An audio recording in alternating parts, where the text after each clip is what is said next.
This is the Whole Care Network.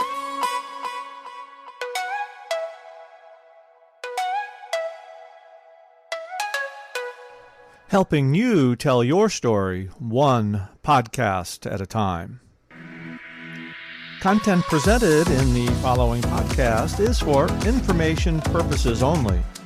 Views and opinions expressed in this podcast are solely those of the host and guest and may not represent the views and opinions of the Whole Care Network. Always consult with your physician for any medical advice, and always consult with your attorney for any legal advice. And thank you for listening to the Whole Care Network.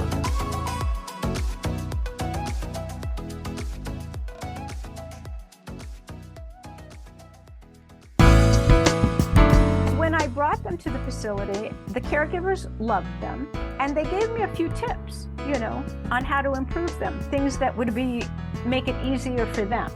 So I took those to heart, and I incorporated them into the design of the function of the garment, and I brought them back, and everybody was happy. We put my father in them, he was happy, and he looked at me, and he said, this could be a good business. This is the Heart of Hospice podcast with Helen Bauer. Fashion designer Fran Goldberg made meaning from her caregiving experience, resulting in pajamas that make life easier for both the caregiver and their loved one. Whether you're a family caregiver or an end-of-life professional, the Heart of Hospice is here to enhance your hospice experience by connecting you with information you can use about end-of-life care. The sponsor for today's episode is the Death Deck. The Death Deck is a card game and conversation tool that uses humor to create lively conversations about a topic that impacts us all, death. The Death Deck's goal is to normalize conversations on death and dying. The Death Deck also features the EOL deck, or End-of-Life deck. Designed for use with individuals who may be approaching end of life, the EOL deck digs deep into legacy building and end-of-life preferences. Visit thedeathdeck.com to order your decks today.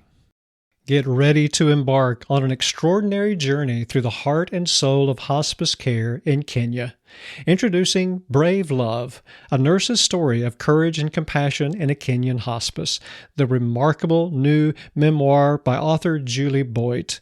For nearly 2 decades, Julie has cared for those affected by the devastating HIV/AIDS epidemic in Kenya. Her dedication, compassion, and unwavering love are at the heart of this incredible story. Brave Love is more than a book. It's a beacon of hope. You can find her new book at julieboyd.com, on Amazon, and wherever books are sold.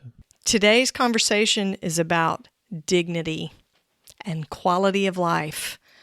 My guest today is Fran Goldberg. Fran's been a clothing designer for over 30 years. She's probably, I have to say, she is the only clothing designer that's ever been a guest on this podcast. But when you hear her story, you're going to know why I wanted her to come and talk on the show with me. So Fran's story, while her mother was on hospice care, she realized that there was a need for adaptive, beautiful pajamas for people who are ill or have limited mobility, people who are bedbound. So she created Dignity Pajamas. They were born from a need to help her parents retain their dignity while they were moving through illness towards the end of their lives. Anybody who's worked in hospice care or who has been an unpaid caregiver, and there are 55 million plus unpaid family caregivers out there in the U.S., you know what it's like to care for a bedbound person, to get them dressed and to keep them clean and comfortable while being bedbound and have some decent looking clothes on them. It's not an easy thing. Fran came up with designs for pajamas that would be stress-free, easy to use for caregivers, and actually provided dignity for the patient. She says in her story that she wasn't ready for her mom to be on hospice. She wasn't prepared. She used that age-old phrasing that we in hospice hate to hear, "I wish I had known about this sooner." She didn't know how exactly hospice was going to work. She was more prepared when her dad went through it several years later, But of course, he was only on for days. Their experience was much shorter. So I don't want to tell Fran's whole story. She can tell it so much better than I can. And you're going to hear how she created meaning from her experiences. So here's my interview with Fran Goldberg.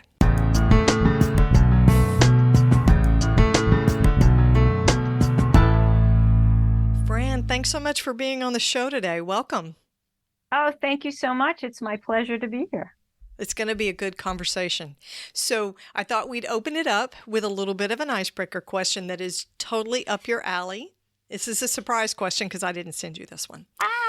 Okay, go. You can't get this wrong. And I'm really interested to see your answer because of your background.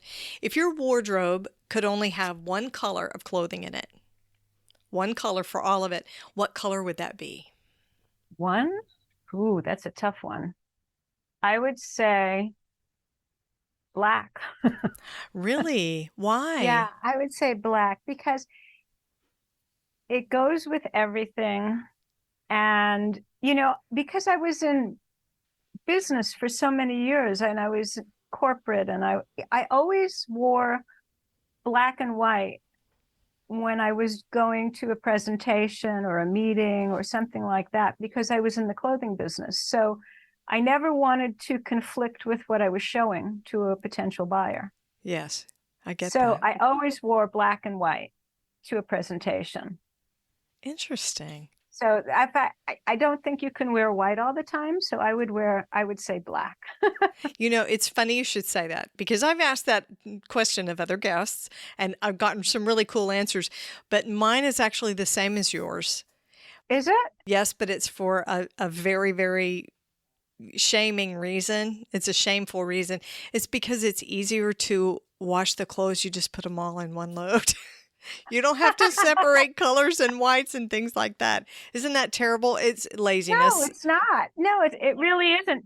There's also another thing that I learned. It wasn't the reason, for my answer, but I thought it was a great answer. It was from a movie where the person got very upset because her new assistant got her some fabulous colored, suit and contrasting blouse, etc., to go to a very high-tech meeting. And she was really upset. And when she came back, she showed her why, because it was a gray suit instead of a black suit, and she had spilled her coffee. Oh, so she wanted her to have something dark. A black suit, you're not going to see the stain. You're not going to notice the stain as badly. Right. On a light colored or medium colored suit, pant, dress, whatever, you're going to see the stain. So so that's another reason to wear black. That's very smart. I never thought about it that way. Mine was purely from a lazy work point of view. Isn't that terrible? No, it's not. Yeah, it's all my workout stuff, because it has to be washed every single time. Yeah, all my workout stuff is dark. Although I did branch out.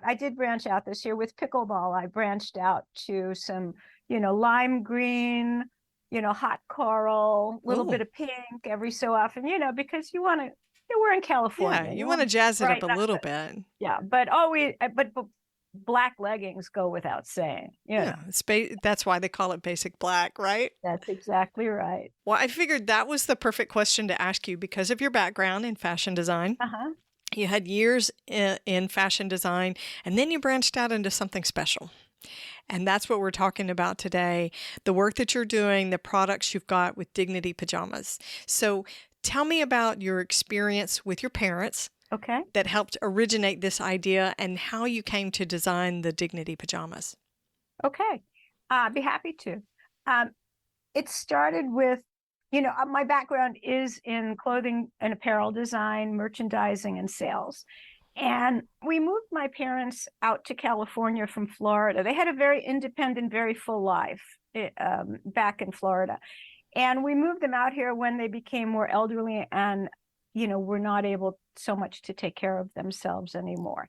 My father had brain surgery. My mother had macular degeneration. She couldn't see anymore. In any case, so we moved them out here, my brother and I, to Orange County. Although I'm not in Orange County, but he is. And, because they were, my mother was in her late 80s. My father also was in his late 80s. And my mother became ill and had pneumonia. And she went into the hospital. And anyone who's been in this scenario with elderly parents has been through this. She went into the hospital. She came out of the hospital. She went back into the hospital. So we were on that wheel, in and out of the hospital. And she ended up having a feeding tube. And when she went back into the hospital the second time, she did not want to have a feeding tube anymore. She just didn't want it. So they put her into hospice.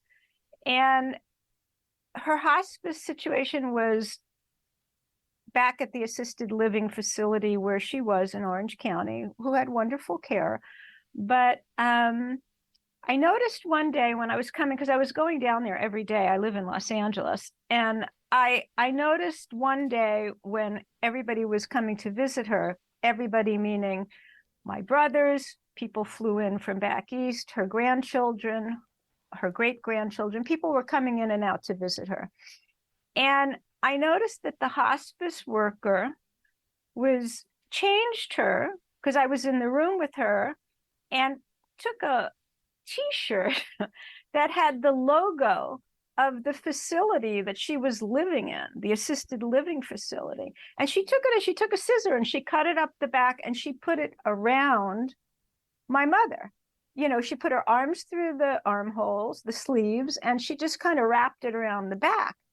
I understood what she did, but because of who I was and what I did for my entire career, it just hit me wrong. It was really a little bit revulsive to me. Yeah. Because here was my mother and my father too, but my parents were very proud people. They took great pains to try to always look their best. They were very concerned about their appearance and how they looked and their clothing and, their accessories and all that. Now, I'm not saying, by the way, that their choices were always fabulous, but my father was particular to yellow pants. They lived in Florida, yellow golf pants with a white patent leather belt and white patent leather shoes. But in his mind, do you know what I mean? But right, that was stylish. Mind, he was styling, So, but they did, they had an evolved taste level besides the yellow golf pants.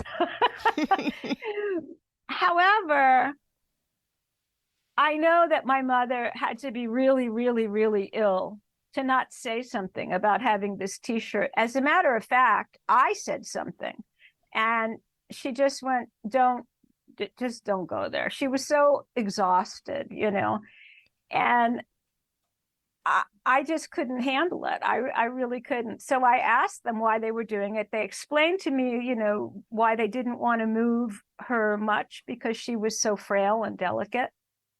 And, there wasn't much I could do about it. But what I did do was that day I went onto my phone and I started searching on the internet and on Amazon and on other, Googling, for something that would be more appropriate for her and that she would feel better in and that she would look better in for everybody else who was coming there, because that would be important to her. Yeah.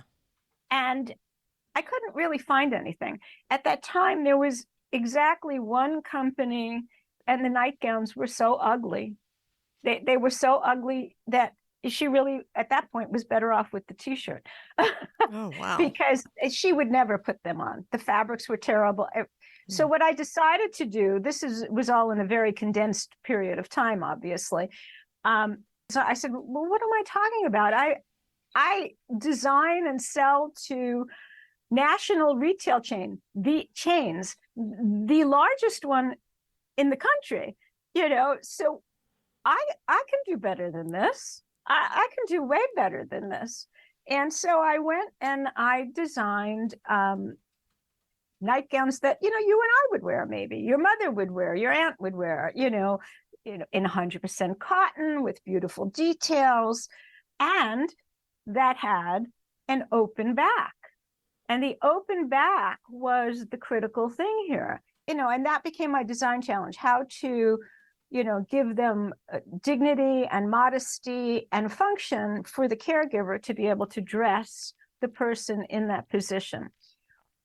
Unfortunately, my mother passed away before I finished the project for her. So I decided I was going to continue with it. And, I took some time after my mother passed away, and I put it on pause because it wasn't a rush, immediate need. When my father, a few years later, was then in the same type of a position where he was going into hospice, and he was I think he was 93 and a half at the time. I said, you know what, I'm not waiting. So now that I knew what I needed to do, I made him pajamas that also opened in the back, 100% cotton, tabs, Velcro tabs in the back. And I brought them to his assisted living facility, and his caregivers just loved it. More importantly, he loved it. He really loved it. He was a lot more aware than my mother was in the same condition. He loved it. He really did. And he felt, especially to him, it was very important that he looks nice. Whatever version of nice is for any person, he wanted to look nice because the kids were coming, the grandkids were coming, the great-grandkids were coming, Right. and he wanted to look nice. And so when I brought them to the facility, the caregivers loved them, and they gave me a few tips, on how to improve them, things that would make it easier for them. So I took those to heart, and I incorporated them into the design of the function of the garment. And I brought them back, and everybody was happy. We put my father in them. He was happy. And he looked at me and he said, this could be a good business. Smart guy. My father was 93 and a half years old. 2 days later, he died.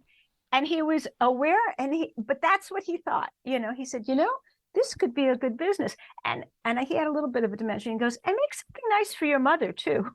Oh, Oh, I know. that's so sweet. It was very sweet. And I decided at that point that there was probably a greater need out there than just my parents. And now that my parents were gone, it gave me a way to process the grief of losing my parents, to proceed and go whole hog on this. Yeah. And I really went to town. I finished all the prototypes. I did a photo shoot. I built a website. I did the whole thing. And I said, you know what? He's right. I'm going to do this for my dad. I'm going to make this into a business. And, for me, it was a passion project. It wasn't a main source of income, but it was kind of a love letter to my parents to do this. It really was, because it was a fantastic way for me to process grief, because it put my head into a completely different place. And, I felt like I had a cause, I felt like I had a cause. Yeah. And making functional, beautiful sleepwear for people in that position was my cause.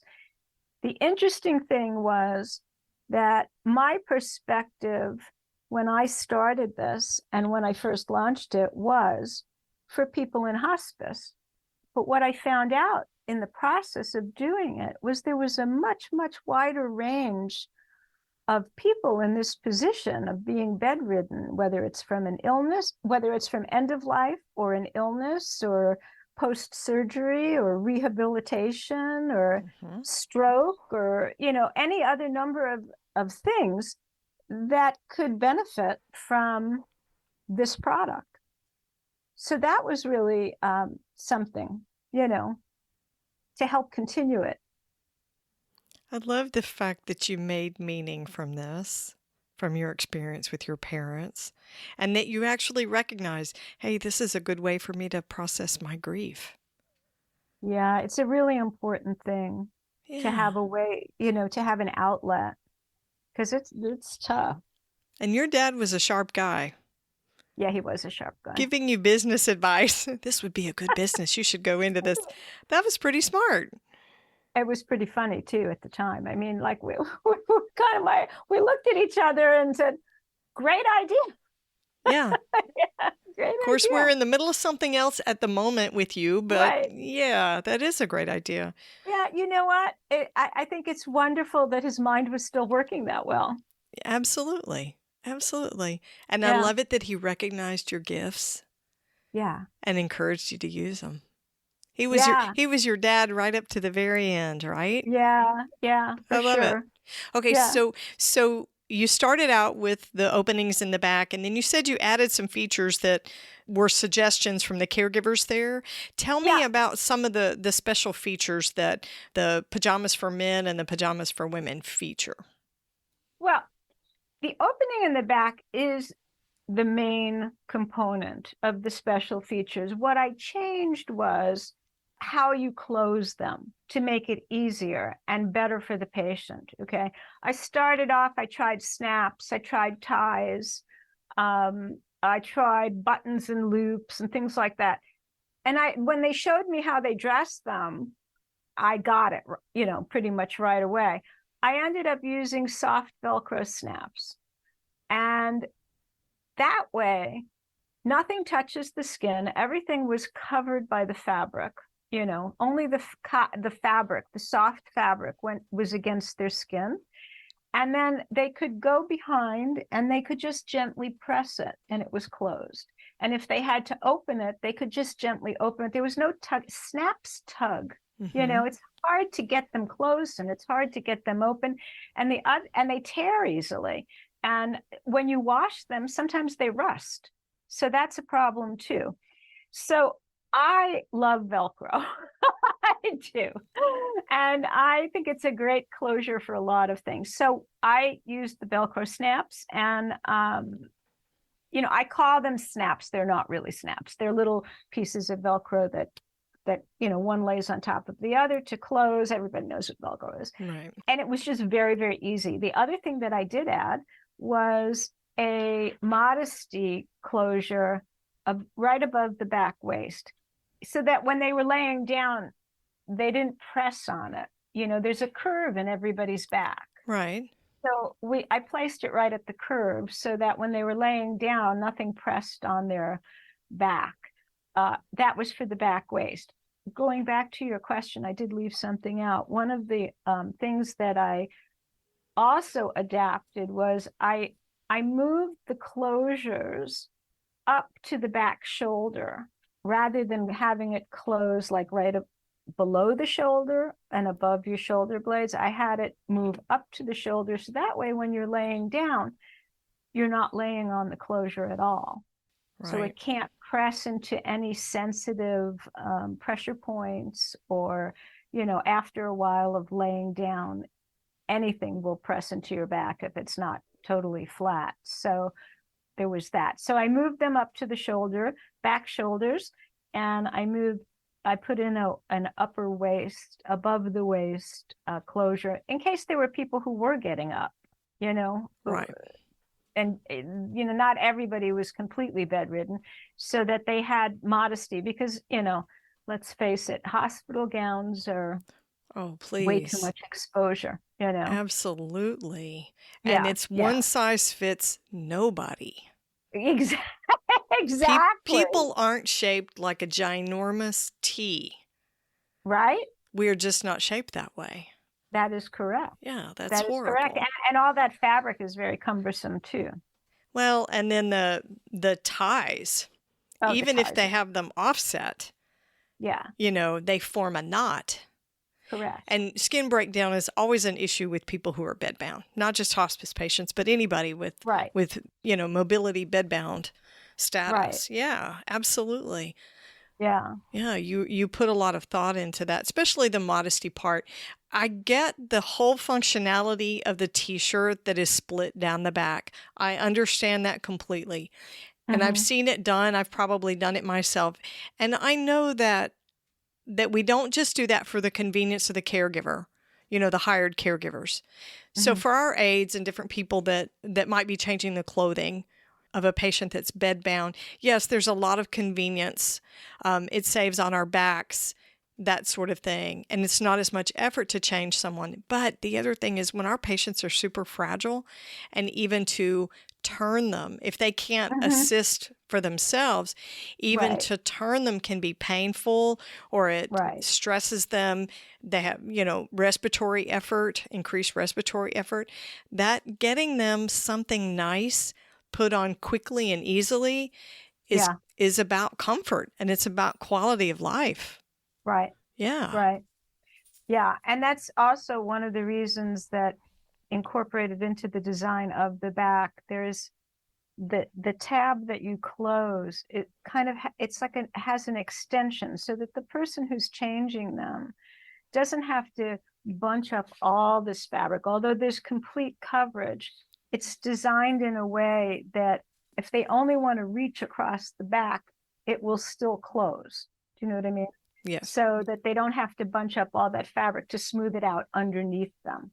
Oh. So that was, because that's a problem too.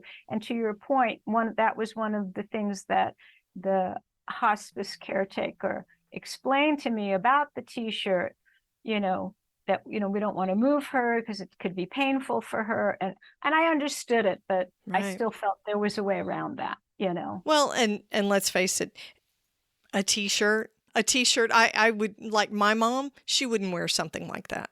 Well, right. Exactly. Yeah, we would go out of our way to try not to put something like that on her because Correct. it would be out of character for her. Right. My mother too. Yeah. My mother too. And I was just unprepared to even see that. That was, I never in a million years would I expect that. Well, I think some of that takes away from the personhood of the person, of the Exactly. I want to say patient, but it's really just a person. Right. But I think it does take away some of their dignity, right? A lot of their dignity.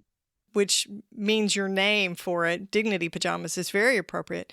But I think it takes away some of their personhood, and it objectifies them a little bit. We don't care what your individual taste is. We're just going to put a t-shirt on you backwards, split up the back. The other thing is that smacks of funeral clothing.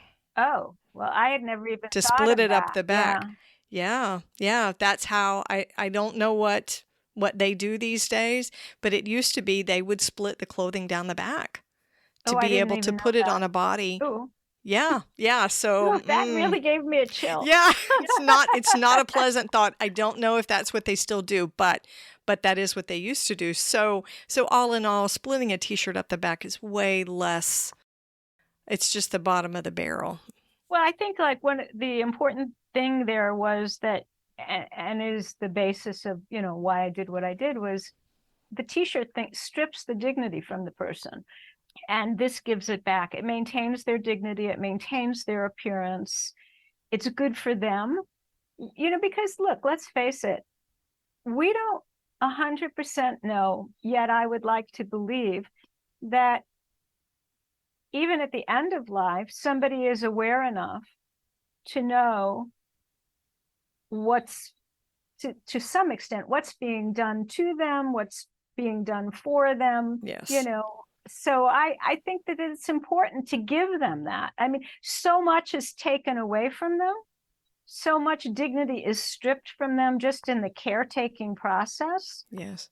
That be able to, it's a gift, really, to be able to give them something like this, so that they can maintain their dignity and their appearance, Absolutely. and feel good, and so that their children, grandchildren, great-grandchildren, etc., can remember them with some dignity. And to me, that's really important, because the person may be not there anymore, but the memory of them is going to last forever in those people's lives, especially the children. Oh, yeah. It's I call it a death legacy. So Okay, is there this you go. something is this the memory that you want to carry, that Exactly. they slapped some t-shirt on mom that she would never have worn? Right. You exactly. And that was really a big impetus for me. Yeah. I can see that. Yeah. That was a big impetus for me, because she had, 8, I think she had, I don't know how many. She had great grandchildren there. I don't even know. Yeah. I'm not sure how many. There are a lot of people, great grandchildren there. I mean, you want to look You want them to have a positive memory. Right. And I think people want to look like themselves as much as they can. Exactly. Yeah, It's part of their identity. So when you think about being comfortable and you think about quality of life and preserving dignity, preserving personhood. Personhood, important. When your person gets to where they're not aware of things, and you could say, well, Grandma wouldn't have any idea what we're putting on her. We could paint Grandpa's toenails purple and he would never know. I'm not so convinced of that. Well, and who knows? Yeah. Who knows, right? Who knows? Yeah. However, end-of-life wishes don't get to be discarded because somebody may or may not be aware of what you're doing. Correct. It doesn't work that way. Right. So I agree. Dressing somebody in a respectful, appropriate attire, that's about an end-of-life wish and being comfortable and quality of life. Right. Yeah, absolutely. I'm 100% with you. Yeah. Yeah, I have threatened in my doctor's office to actually purchase some sort of gown that I thought was appropriate and take it because so anybody who has never been to a gynecologist's office, all the women that listen to the podcast will know, they give us these gowns, and I'm going to put that in quotation marks, because they're paper. Yeah, and they can throw them out. Yeah. Yes, which I totally get the infection control part. But listen, if you're sitting in there waiting for the doctor and your gown rips, then your gown just rips. Well, besides that, they give you the top gown that opens in the front, and then they just give you a sheet kind of to put over you. Yes. A paper sheet. And it's like you're like this. Well, right. We're not on video, but you're like this. You're trying to hold this close and hold that Yes, and down. is this tucked in? And yes, and plus it's about 30 degrees inside those offices, so you're freezing the entire time. Exactly. There's no dignity. We Right. always come back to that word, but there's no dignity in healthcare, how we cover our patients. Right. No, I'm with you. I'm with you. Yeah. Maybe that's the next thing. Maybe this is people in the know, people with influence will hear this and understand they need to be doing something about it.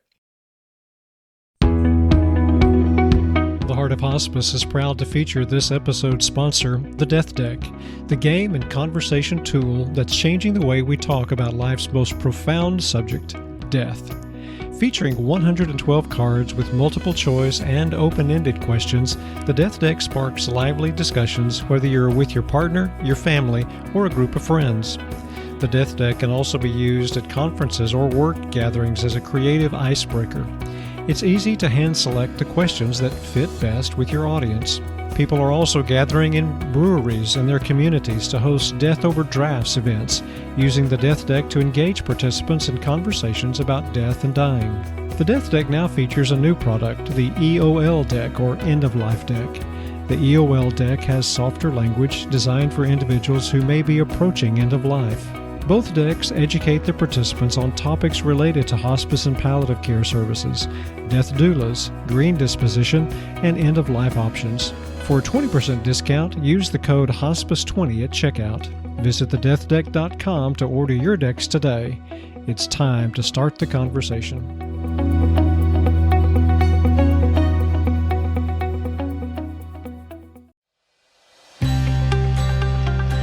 In a world filled with tales of courage and compassion, there is one story that will touch your heart and inspire your soul. Get ready to embark on an extraordinary journey through the heart and soul of hospice care in Kenya. Introducing Brave Love, a nurse's story of courage and compassion in a Kenyan hospice. The remarkable new memoir by author Julie Boyd. Julie's journey began at the age of 25 when she left her home in Los Angeles to answer a calling that led her to Kip Karen River, a small Kenyan village. For nearly 2 decades, Julie has worked tirelessly, side by side with her Kenyan colleagues, caring for those affected by the devastating HIV/AIDS epidemic. Her dedication, compassion, and unwavering love are at the heart of this incredible story. Julie's story challenges you to break free from the chains of injustice and embrace boundless realms of mercy. Within the pages of Brave Love, a profound revelation unfolds. Love is an ever-evolving journey. Julie dives deep into the essence of love in challenging circumstances, and her memoir is a testament to her transformative leadership in a Kenyan hospice. Brave Love is more than a book. It's a beacon of hope. It's a testament to the indomitable spirit of the people Julie served. Are you ready to join Julie in this journey? To confront doubts fearlessly and acknowledge the shared humanity that unites us all? Brave Love is now available and ready to inspire, ready to touch your heart, and ready to challenge you to grow in the ways of love. Get ready to say yes to what love asks of you. Brave Love is more than a book. It's an invitation to make a difference, to grow in the ways of love, both within our homes and within ourselves. You can find Julie's book at julieboyd.com, at Amazon, and wherever books are sold.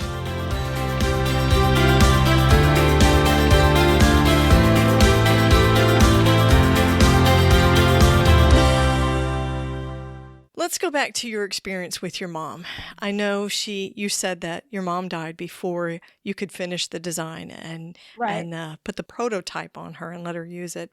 So as a caregiver for your mom, what, if anything, if you could go back and have a do-over, what would you go back and do differently, do you think? Well, for sure, I would have had these, these nightgowns for her. It just, when it went too fast, it just went too fast. And I think I would have liked to have the knowledge that this could happen so fast, because it didn't, it didn't really, I didn't realize, and you hear that it could happen fast, but you don't really know that, because if you've never been through it before, you don't know what to expect. Sure. So I do wish that I had been able to spend more time with her, while she was more cognizant, I do wish that.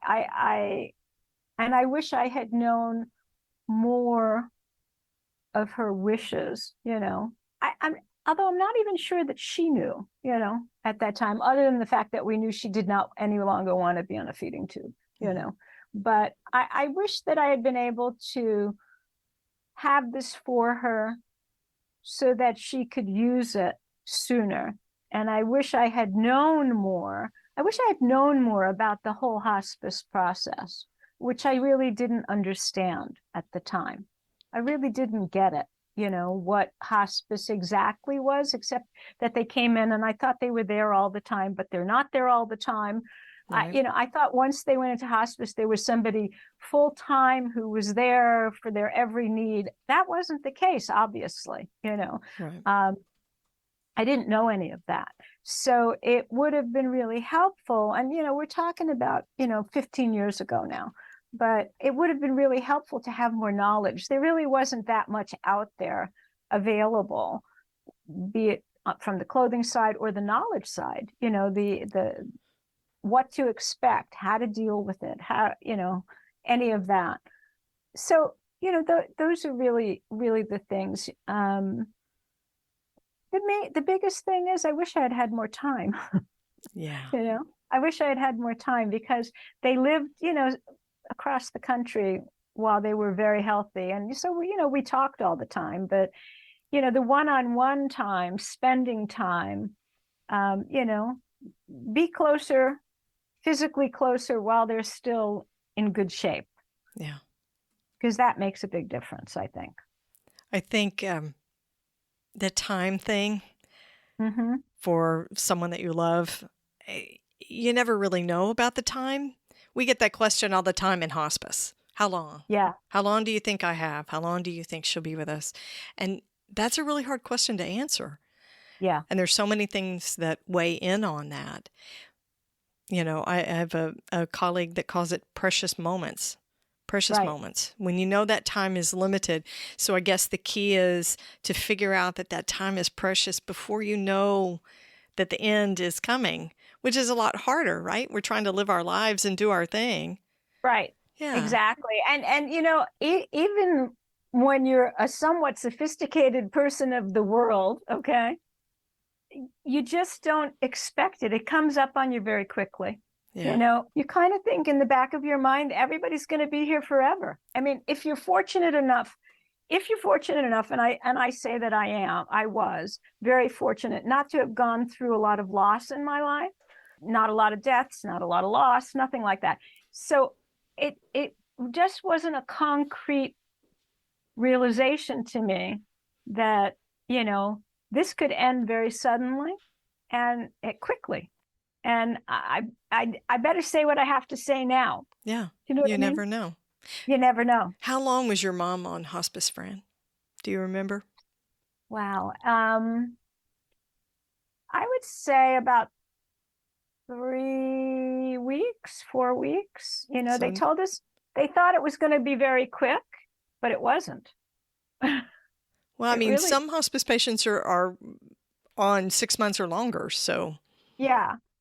You know, I could be wrong. I could be wrong about that, but no, I think it was about 3 weeks. And I'm saying that on hospice, meaning from the time she came out of the second time of the hospital, you know, where they said, okay, I think the only thing we can do is put her into hospice.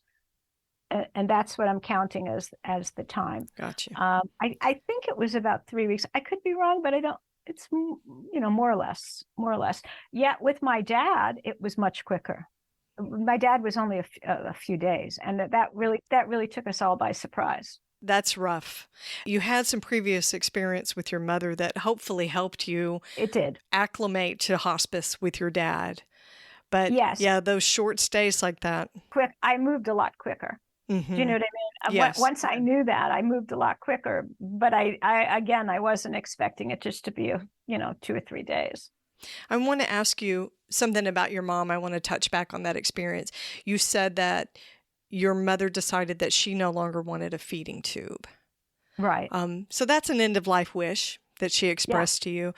How did you and your siblings feel about that decisions, and how did you guys cope with that? I did not cope well. I did not cope well at all I had a meltdown.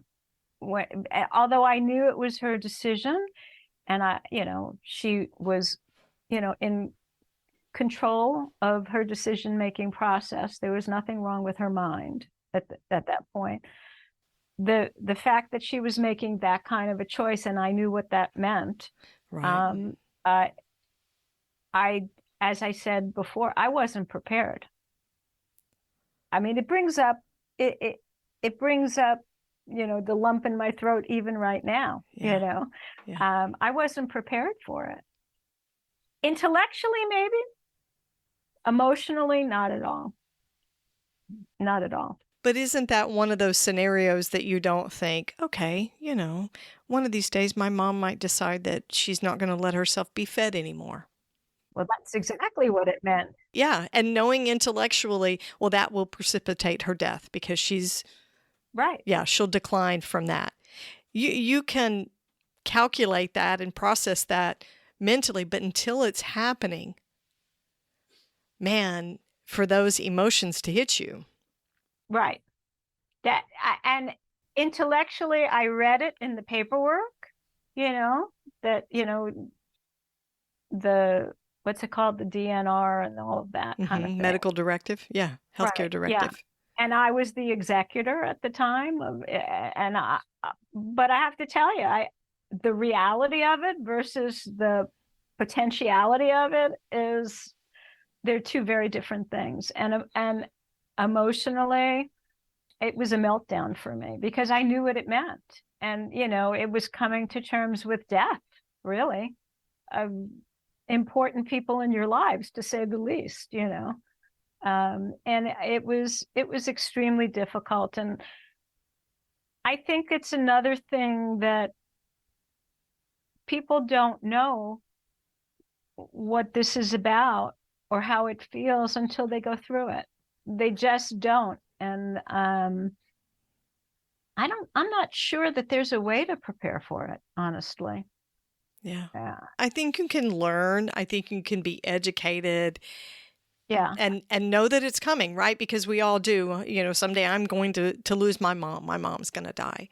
And I know all this stuff about hospice, but it will cease to be hospice care at that point for me, it will be the end of my mom's life. It will be different. Well, that's right. That's Yeah. exactly right. Yeah, it will become an Yeah. emotional event, not an intellectual event.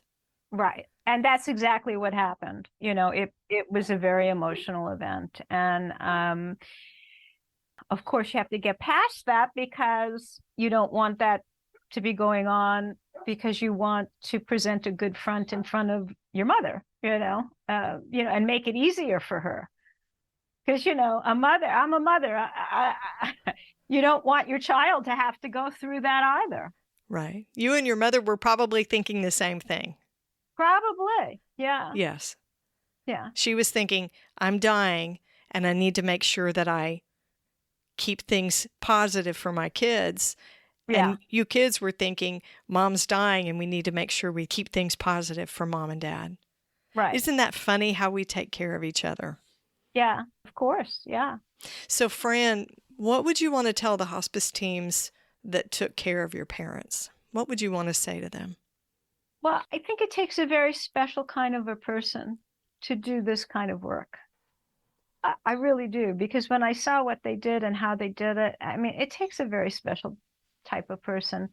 I couldn't do it, I mean, maybe for your own family you can do it, but for other people, for strangers, and they're so compassionate. They really are so compassionate. I mean, forgetting the T-shirt experience. Right. Maybe that wasn't the best thing, but it was well intended, though. Right. I thought they were pretty wonderful, honestly.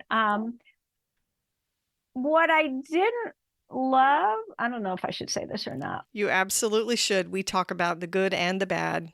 Okay. People learn.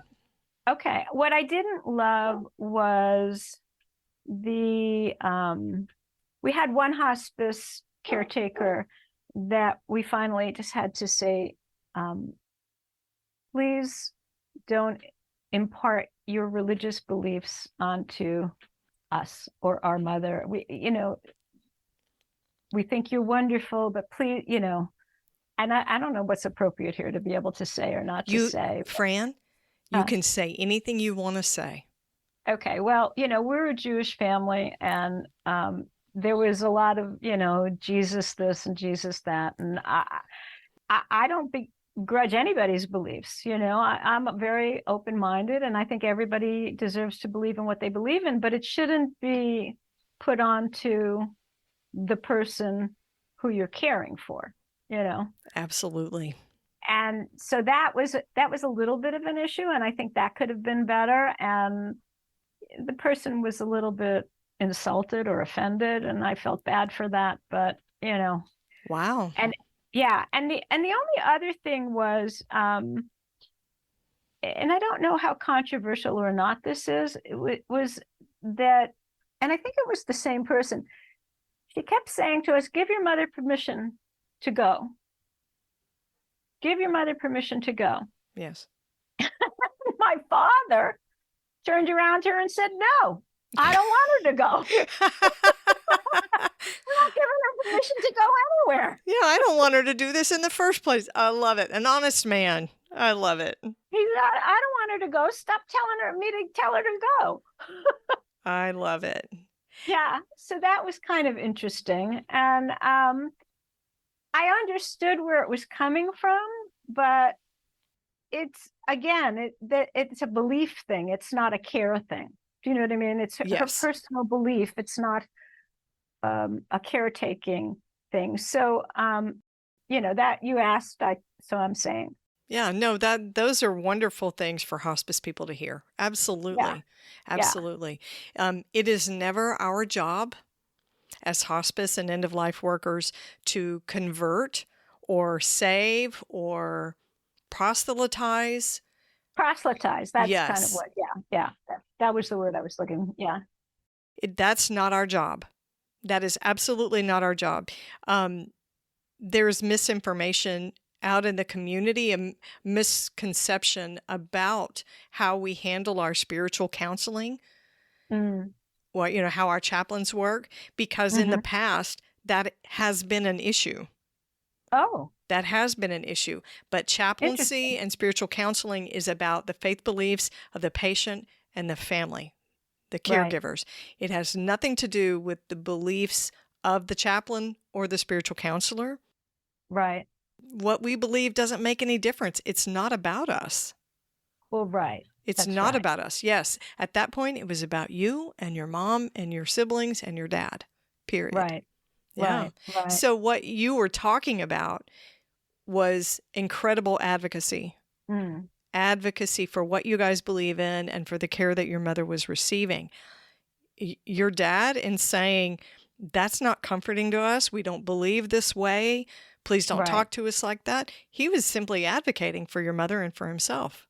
Right. Well, I never looked at it that way, but that is Yeah. exactly what it was. Yeah. The fact that your hospice worker got offended, that wasn't something that should have happened. So You could see it. She didn't actually do anything, but right, but you could tell she was You offended. could tell. Yeah. She But shouldn't have.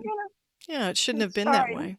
But sorry, not sorry. yeah, no, never be sorry for advocacy. Never Right, be sorry right. for advocacy. It's exhausting, and caregiving is a huge job.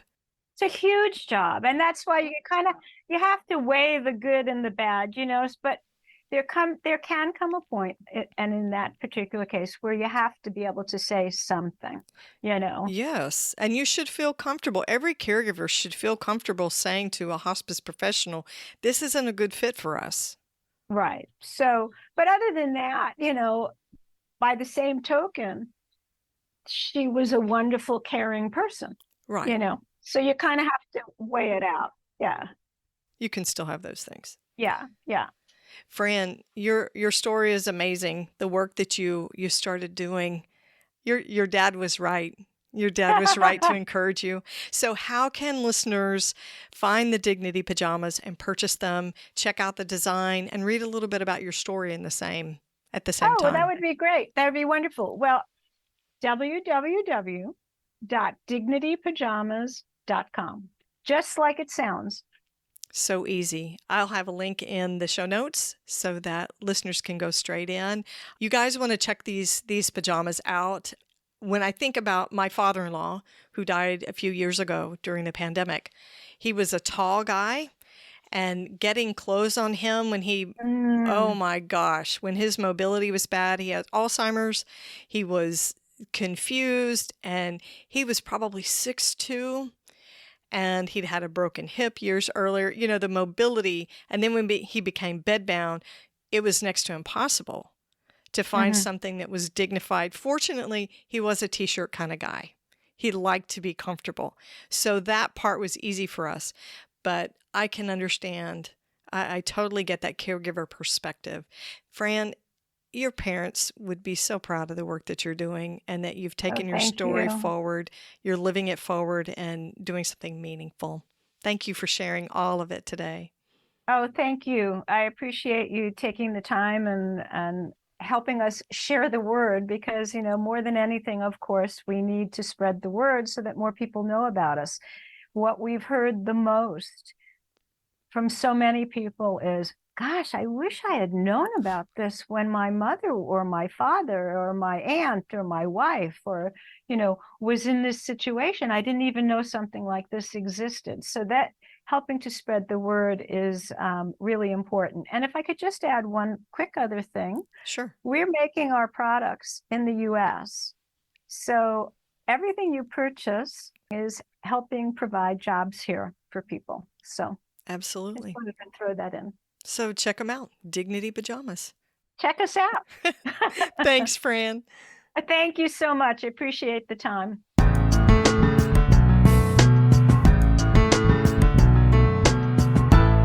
So you can learn from Fran's story.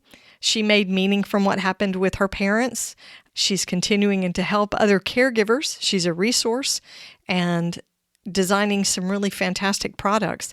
So check out Dignity Pajamas for men and women both.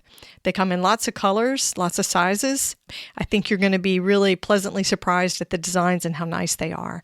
You can find them at dignitypajamas.com. I'll put a link in the show notes so you can go straight in there, check out those products, and see if it's something you'd like to purchase. They would be some great gifts for caregivers towards the end of the year. Be sure to catch the next episode of the Heart of Hospice podcast.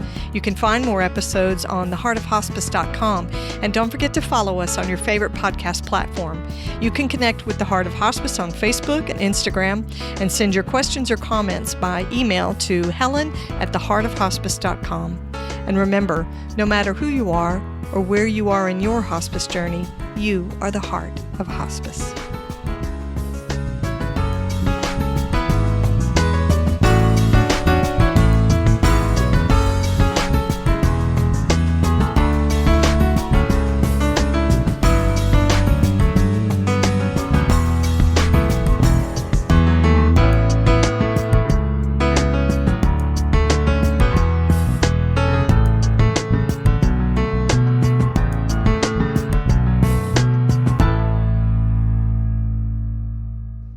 This is the Whole Care Network.